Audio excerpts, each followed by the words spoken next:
ba si Ambassador Wang Silian regarding po dun sa Ayungin incident, sir? Well, we have called him many times.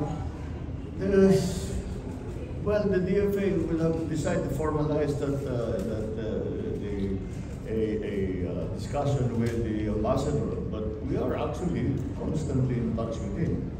I think we have already made our position very clear. We have made our objections to some of the actions that were undertaken by the maritime forces of the PLA.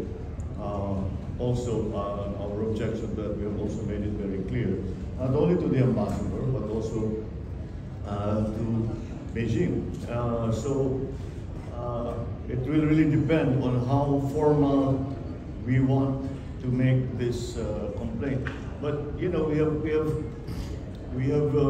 how many? We have over 100 already protests. We have already made a similar number of demarches. So we have to do more than just that. Kasi papatawag natin yung ambassador, sasabihin natin ito ang posisyon namin, hindi namin gusto yung nangyari, and that's it. But we have to do more than that, so we are. So we're doing more than just that. Sir, just a quick follow-up. Do you think, sir, it was an armed attack? Kasi, sir, was it an armed attack, sir? Kasi it's not armed. Walang pumutok. Sir, bakit hindi tayo tinutukan ng baril.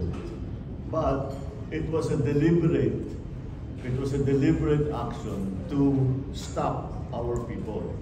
But in the process of that, kinuhanan tayo. They boarded a Philippine vessel and took the equipment from the Philippine vessel.